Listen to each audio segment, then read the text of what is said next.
네, 오늘 말씀의 제목은 아직도 깨닫지 못하느냐입니다. 오늘 본문의 말씀은 예수님께서 벳세다라는 지역에 가셨을 때에 있었던 장면입니다. 사람들이 예수님께로 맹인 한 사람을 데리고 옵니다. 그리고 고쳐주시기를 원했습니다. 그러자 예수님께서는 그 사람의 눈에 침을 뱉고 손을 얹고 기도하셨습니다. 기도하신 후에 맹인에게 물어보십니다. 무엇이 보이느냐? 그러니까 그 맹인이 대답합니다. 나무 같은 것들이 보이긴 하는데 걸어다니는 것을 보니까 그것이 사람인 것 같습니다. 눈이 떠지기는 떠졌는데 희미하게 그냥 겨우 보이는 상태로 떠졌던 것입니다. 오늘 본문에서의 이런 예수님의 모습은 평소와는 좀 다른 모습입니다. 예수님께서 다른 맹인이나 병자들을 고쳐주셨을 때에는 이렇게 단계가 필요하지 않았습니다. 너의 믿음대로 될지어다. 이렇게 하시면 그냥 단번에 눈이 떠졌었고요. 단번에 걸을 수 있었고 단번에 병이 나았었습니다.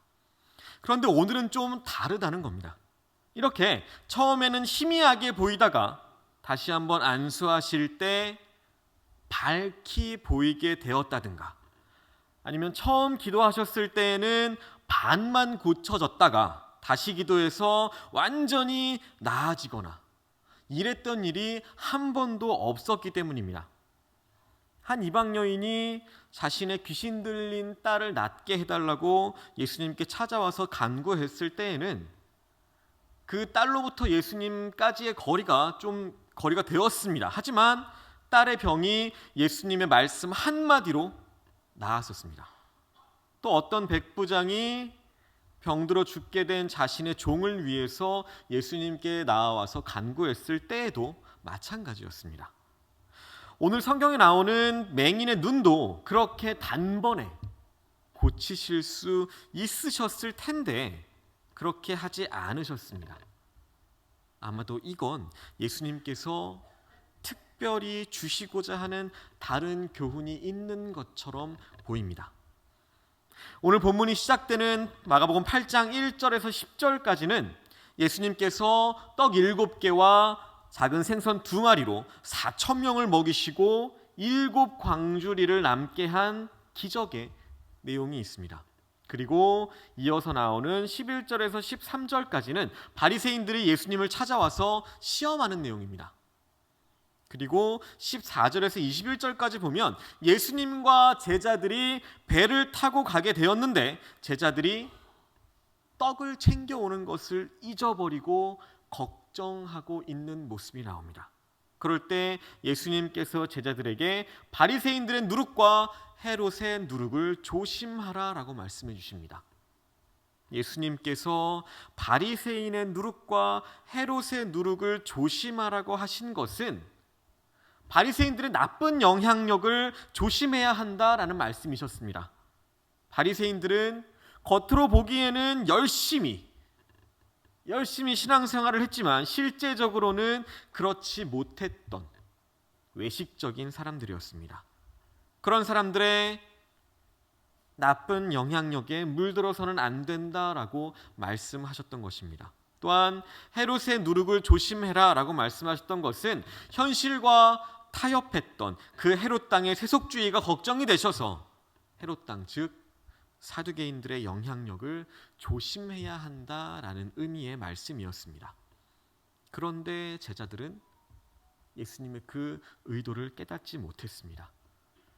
영적인 교훈을 바르게 깨닫지 못했습니다. 오히려 먹는 떡 걱정만 하고 있었습니다.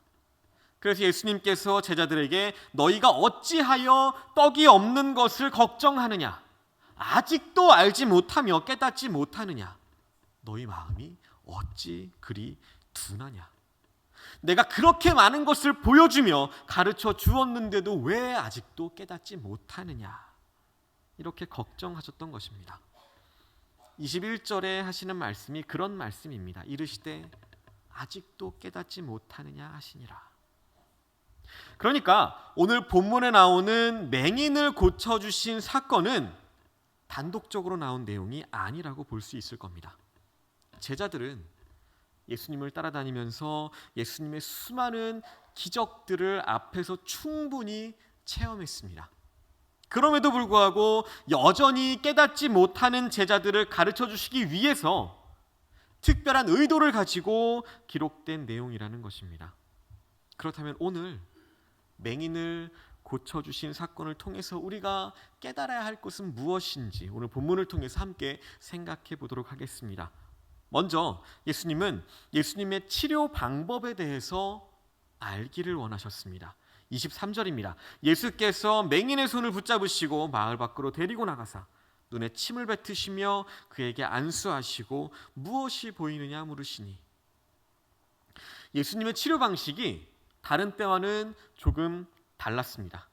맹인을 마을 밖으로 이끌어내시더니 그의 눈에 침을 뱉으셨습니다. 그런데 이 방법은 원래는 그 당시에 랍비들이 흔하게 사용하던 민간요법이었다는 것입니다. 과거에 약이 얼마나 귀했을까요? 우리도 그렇죠. 모기에 물리거나 벌레에 물렸을 때 흔히 하는 행동이 뭔가요? 바로 침이 먼저 가죠. 지금은 이 침을 바르는 행위가 비위생적이라는 것을 우리는 알고 있습니다. 하지만 그 전에는 어떤 민간요법들이 있었나요? 화상에는 뭘 바르죠? 벌에 쓰였을 때 뭘 바르나요? 그렇죠. 이게 근거가 있을까요? 흔하게 볼 수 있던 민간요법이었습니다. 예수님 당시에도 마찬가지입니다. 침을 바르는 것 흔한 민간요법 중에 하나였습니다. 이것은 지금으로 치면 효과가 분명히 없을 것입니다. 어쩌면 더 악화될 수도 있는 2차 감염까지 이어질 가능성이 있는 민간요법입니다. 그럼에도 불구하고 예수님께서 왜 이러한 방법을 사용하셨을까라는 것입니다. 예수님께서 그 당시에 전통적으로 랍비들이 사용했던 방법대로 침을 뱉어서 맹인의 눈을 고쳐주시려고 하셨습니다. 여기에도 분명히 뜻이 있습니다. 그 뜻은 하나님께서 인간을 직접적으로 치료하시는 경우도 있지만 때로는 세상의 물질이나 문화를 통해서도 인간을 치료하신다는 것입니다. 사도행전에 보시면 병자들에게 바울이 손수건이나 앞치마만 올려놓아도 치유가 되었다라는 내용이 있습니다. 물론 그 손수건이나 앞치마에 무슨 능력이 있었을까요? 굳이 그런 것들을 사용하지 않아도 하나님께 능력을 받은 바울이었습니다. 하지만 하나님께서는 그런 물건까지도 사용하신다는 의미입니다. 오늘날 우리는 어떤가요? 대부분의 질병을 현대의학의 힘을 빌려서 치료를 받습니다. 그 치료를 받을 때 우리는 하나님의 말씀을 믿고 기도를 합니다. 이 약이, 이 치료가 나를 회복시켜 줄 수 있도록 하나님께 기도합니다. 문제는 주님 안에서, 하나님을 믿는 그 믿음 안에서 사용 가능한 것을 사용하라는 것입니다. 이어서 두 번째는 하나님은 그리스도인들이 하나님에 관해서 또는 하나님의 뜻에 대해서 밝히 알기를 원하셨습니다. 24절 25절입니다. 쳐다보며 이르되 사람들이 보이나이다. 나무 같은 것들이 걸어가는 것을 보나이다 하거늘 이에 그 눈에 다시 안수하심에 그가 주목하여 보더니 나아서 모든 것을 밝히 보는지라. 예수님께서 맹인의 눈에 침을 뱉으시며 안수하시고 그에게 무엇이 보이느냐 물으셨습니다. 그러자 그의 대답은 이랬습니다. 분명하게 보이진 않는데 나무 같은 것이 걸어 다니는 게 보입니다. 이게 사람인 것 같습니다. 맹인은 선명하게 사람을 본 것이 아닙니다. 흐릿한 형상이 보이는 것을 대충 짐작해서 저게 사람인 것 같습니다 라고 대답했던 겁니다.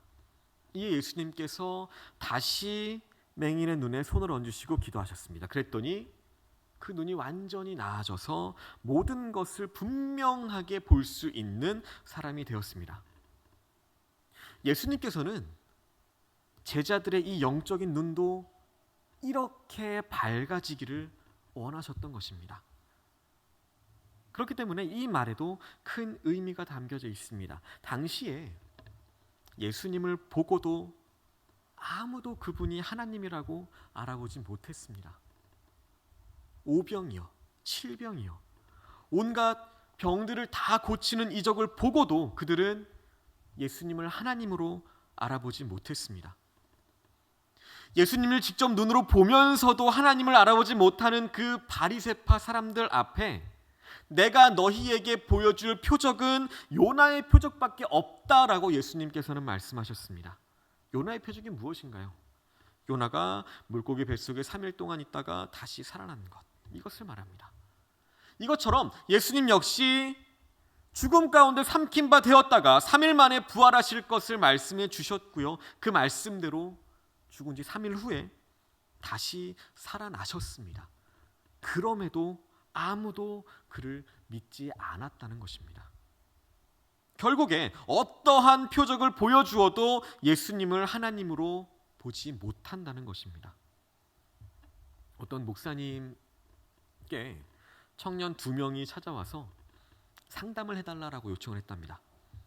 한 청년이 먼저 이야기합니다. 목사님, 제가 예수님을 정말 잘 믿고 싶은데 예수님을 잘 믿는 방법을 좀 가르쳐 주세요. 그러니까 그 옆에 있던 다른 청년이 목사님 편을 든다고 이렇게 얘기합니다. 아니야, 예수님은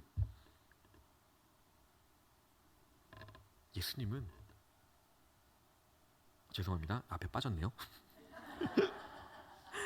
이렇게 얘기합니다. 야, 목사님 바쁘신데 뭘 그런 거 별거 아닌 거 이런 것까지 와서 물어보냐. 목사님 괴롭히지 말고 예수님은 그냥 덮어놓고 믿는 거야. 덮어놓고 믿어야 이게 잘 믿는 거지. 이것저것 따지면서 의심하면서 믿으면 안 돼. 덮어놓고 믿는 거야. 그게 잘 믿는 거야. 이걸로 끝나지 않고 꼭 마지막에 한마디 더 붙이죠. 목사님 맞죠? 그러자 목사님이 웃으시면서 친절하게 말씀해 주십니다. 아니야, 예수님은 덮어놓고 믿으면 안 되고 펴놓고 믿어야 돼. 그러면서 성경 말씀을 강조해 주십니다. 신앙생활은 뭔가요? 성경 말씀을 펴놓고 믿어야 한다는 겁니다. 성경 말씀을 통해서 그 믿음의 도리에 대해서, 신앙에 대해서 자세히 알아가면서 믿어야 한다는 겁니다. 그렇습니다. 많은 사람들이 성경을 덮어놓고 믿습니다. 그냥 믿어라. 믿으면 된다. 이런 생각들 때문에 밖에서, 세상에서 우리에게 쉽게 다가오는 그런 이단들에 너무나도 허무하게 무너지게 되는 것입니다. 성경도 안 읽고 믿는 것, 이것은 굉장히 위험합니다. 신앙생활의 가장 기본적인 게 뭘까요? 성경 말씀, 하나님의 말씀을 읽는 것입니다. 교회생활을 굉장히 오래 했음에도 불구하고 성경 목록을 잘 모르시는 분들이 많습니다. 어디를 찾겠습니다 하면 이제 속으로 노래를 부르죠. 창세기, 출애굽기, 레위기. 이게 신약까지 가면 몇 절을 더 해야 되나요?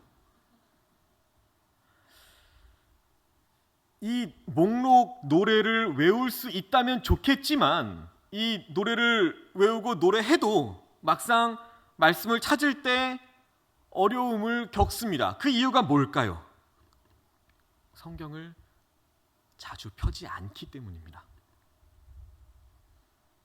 펴서 우리가 자주 읽지 않으면 우리가 쉽게 알고 있는 말씀도 찾기 어렵다는 겁니다. 우리가 교회에서 신앙생활을 하면서 예수님에 대한 이야기를 너무나도 많이 듣습니다. 그래서 희미하게 그냥 뿌옇게 예수님이 하나님일 것이다. 우리가 확신하는 것이 아니라 그냥 뿌옇게 그렇게 생각하면서 미루어 짐작합니다. 하지만 예수님께서는 우리가 이렇게 희미하게 보는 상태에 그대로 머물러 있기를 원하지 않으신다는 것입니다. 그리고 아무런 재미도 아무런 흥미도 느끼지 못하고 마지못해서 나오지 않으면 찝찝하니까 마지못해 교회에 나와서 예배드리는 것, 이것 또한 원치 않으신다는 것입니다. 완전히 눈을 뜬 맹인이 모든 만물을 밝히 보고 선명하게 보고 좋아했던 것처럼 우리 모두가 그렇게 되기를 예수님께서는 지금도 간절히 원하고 계신다는 것입니다. 여러분들 가운데 예수님을 구세주와 또 주님으로 믿는 데 있어서 아직도 선명하게 확신이 없으시다면 그것은 마치 맹인들이 사람들을 보는데 나무 같은 것들이 걸어다니는 것, 이것이 사람인가 보다 라고 생각하며 추측하며 보는 것입니다. 그렇게 믿지 말라는 것입니다. 나무 같은 것들이 걸어다니는 그 사람들을 직접 볼 수 있는, 선명하게 볼 수 있는 그러한 명확한 영적인 눈이 우리 가운데 떠져야 한다는 것입니다. 오늘 말씀을 통해서 예수님이 여러분의 구세주와 또 주님으로 선명하게 보이시기를 소망합니다. 세 번째로 마을에 들어가지 말라고 하십니다. 이것은 불행한 삶으로 이전처럼 돌아가지 말라는 것입니다. 26절입니다. 예수께서 그 사람을 집으로 보내시며 이르시되 마을에는 들어가지 말라 하시니라. 눈이 밝게 떠졌습니다. 그러한 맹인을 집으로 보내십니다. 아마 이 맹인은 그 동네에 살고 있던 사람이 아니었을 것입니다. 예수님께서는 불행한 그를 밝히 볼 수 있도록 만들어주시고 그 이후에 다시 그 동네에 들어가지 말라라고 말씀하십니다. 예수님은 아직도 드러낼 만큼의 그 메시아의 사역을 감당할 때가 아니기 때문에 예수님의 계획대로 메시아의 그 사역이 방해받지 않기 위해서 맹인에게 그런 명령을 할 수 있습니다. 예수님께서 자신의 그 치유 사역을 자랑하지 않기 위해서, 스스로 영광을 받지 않기 위해서 그렇게 맹인에게 말씀하셨을 수도 있습니다. 하지만 고침을 받은 맹인을 향해서 예수님의 그 세심한 배려의 차원에서 예수님은 그에게 마을로 들어가지 말라라고 말씀하셨습니다. 그것은 그가 마을로 돌아가서 다시 이전에 예수님을 알지 못했던 그때의 불행한 삶으로 돌아갈 것을 염려하셔서 해주신 말씀이었습니다. 어떤 교회에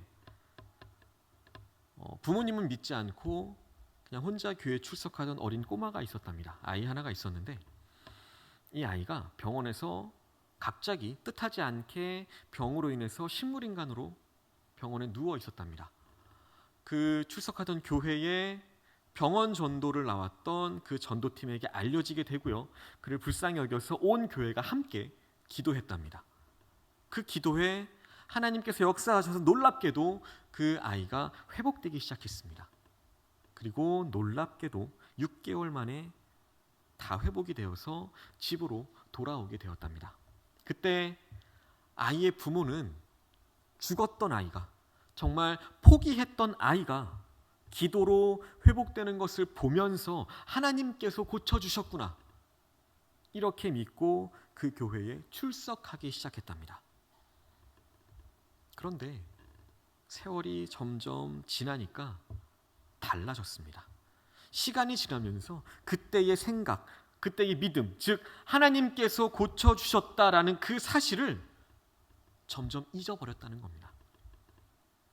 다시 말해서 그 아이가 고침을 받았을 때 이 부모님들은 하나님을 선명하게 본 것이 아니었다는 겁니다. 희미하게 본 것입니다. 이걸로 만족할 수 있을까요? 그것만 가지고는 안 됩니다. 아이를 고쳐주신 하나님이 창조주 하나님이시오, 전능하신 하나님이시오, 구원의 하나님이시라는 그 사실을 성경을 통해서, 말씀을 통해서 분명하게 깨닫고 알아야 합니다. 그런데 이 아이가 고쳐졌을 때 보았던 그 하나님, 희미하게 보이는 그 하나님을 만난 것으로만 거기에서 그들의 신앙이 정체되어 있었기 때문에 결국에는 다시 교회로 가던 발걸음도 끊겼고요. 전에 다니던 절로 돌아가게 되었답니다. 예수님은 맹인이었던 그가 예수님을 만나서 눈을 떴지만 다시 마을로 들어가지 말라라고 말씀하십니다. 그 말은 과거로 돌아가지 말라는 말일 것입니다.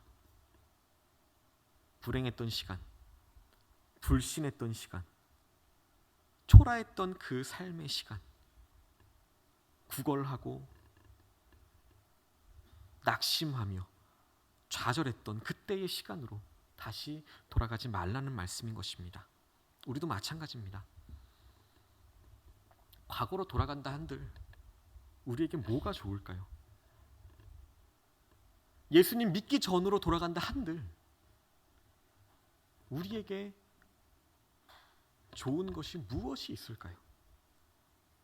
예수님을 우리가 밝히 본다면 절대로 과거로 돌아가지 않을 것입니다. 그렇기 때문에 우리는 확실하게 선명하게 예수님을 봐야 한다는 것입니다. 말씀을 맺겠습니다. 예수님은 오병이어의 이적과 또 칠병이어의 이적을 보여주셨습니다. 제자들은 그런 기적들을 경험했음에도 불구하고 여전히 예수님께서 그리스도이심을 깨닫지 못했습니다. 그런 제자들에게 예수님께서 아직도 깨닫지 못하느냐라고 말씀하십니다. 그리고 베세다에서 한 맹인을 고쳐주십니다. 얼핏 보면 예수님께서 맹인을 고쳐주셨는데 단번에 바로 고쳐주시지 않았던 것을 보면서 예수님 능력에 문제가 있는 건 아니냐라고 생각할 수도 있습니다. 하지만 여기에는 제자들을 가르쳐 주시려는 예수님의 특별한 교훈이 숨어 있었다는 것입니다. 오늘 본문 다음에 이어지는 내용을 보시면 예수님께서 제자들에게 이런 질문을 하십니다. 사람들이 나를 누구라고 하느냐? 제자들이 대답합니다. 세례 요한이라고도 하고 더러는 엘리야, 더러는 선지자 중에 하나라고 합니다.